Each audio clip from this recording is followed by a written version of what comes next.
पश्चिमबंग प्रशासनर दादागिरी ओडिशा सीमारे पशि ओडिशा रास्ता को भांगी जोर जबरदस्त रास्ता निर्माण करुछि पश्चिमबंग सरकार।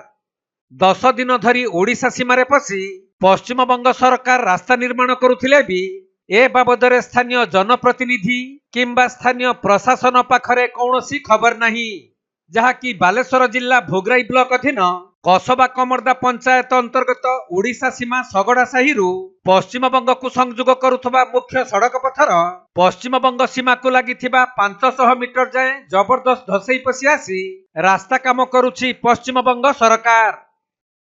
देखंतु भोगराई निर्वाचन मंडली हेउची ओडिशार आपनकर वेस्ट बेंगल ओडिशार बॉर्डर जेको आपनकर एठी आपनको बेंगल सरकार मनमुखी दादागिरी चलची। आपन देखंतु दीघा पाखरे हमर तालसारी उदयपुर सेठी आपनकर मनमुखी आपनकर जगह दखल करिबा। तापरे आपनकर कमरदा पंचायत आपनकर 9 नंबर वार्ड आपनकर आदिवासी साही पाखरे आपनकर जेतु वेस्ट बेंगल को लागी कि हमर सीमा सेठी आपनकर आम ओडिशा सरकार रास्ता तैयारी करथिले दीर्घ 7 मास 8 मास आगुरु। तो आज सी रात रात आसी ढलई भांगी दी सी मनमुखी जगह दखल करिया पई लागी।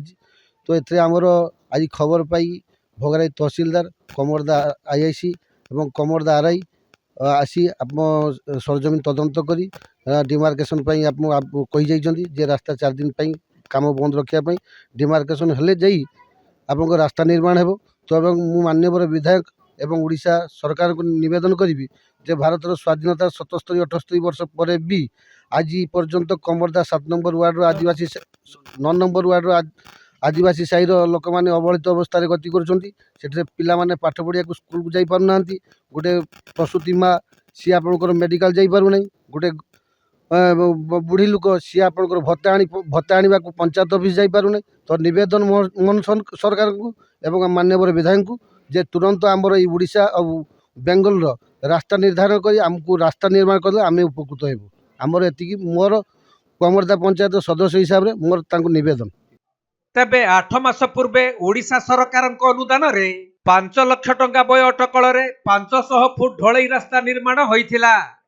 हेले 10 दिन धरी पश्चिमबंग सरकार रास्ता कार्य करुथबा बेले दिन द्विपहर रे जेसीबी लगाई ओडिशा सरकार पक्षरु निर्माण होइथिबा नूतन कंक्रीट रास्ता भांगी जबरदस्त रास्ता निर्माण करुछि।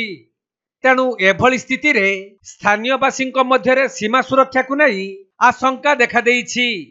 आउ स्थानीय प्रशासन तुरंत सीमा चिन्हट करी रास्ता निर्माण करने को दाबी हेउछि। देखंतु सीमा विवाद आमर भोगराई अंचल रे गोटे प्रमुख समस्या ए संपर्क रे दीर्घ दिन धरिकी विवाद चलछि। आपण माने जानिछथि उदयपुर रे प्रथमे पश्चिमबंग सीमा लंघन कला ता पाख शाहबाजीपुर निकट रे मध्य माने निकट रे आसिकरी खुंट पोतिले आम सीमा रे। सेतेबेले मु सरकार को सचेतन कली, जिलापाल को जनइली, मुख्यमंत्री को जनइली, लिखित भाव में राजस्व मंत्री मुख्यमंत्री उभय को मुझे एवं निकट विधानसभा मुझे प्रसंग उत्थापन कली। तारी भितरे माने आसिक पुनर्बार कमरदा निकट जो सगड़ा अच्छी से जो रास्ता तैयारी करछंती बा करबा को उद्यम करछंती एवं आम ओडिशार रास्ता को भांगी मु दृढ़ निंदा करुच्ची। एवं आगामी दिन में यहाँ केमती न हो पार आमर जो पंचायतवासी अच्छा नहीं सचेतन करछि। आज मो तहसीलदार को कही तहसीलदार एडिशनल तहसीलदार को पठाई एवं रास्ता काम को बर्तमान बंद रखा जाइछि। एवं मु आशा करुच्ची वर्तमान सरकार टिके जत्नवान हेबे, एभली गोटे सेंसिटिव समस्या को यथायथ गुरुत्व देबे एवं बारंबार मु तांको सचेतन करुच्ची। सरकार ताको हल्का भाव में नौछंती ताहा पश्चिमबंगर साहस बढ़ाउछि। तेणु ये पश्चिमबंगर ये जो दादागिरी रही है प्रतिहत करने की मो विधायक भाव में मोर जहाँ कर्तव्य निश्चित भाव में करी और सरकार को अनुरोध करी से सचेतन हूँ।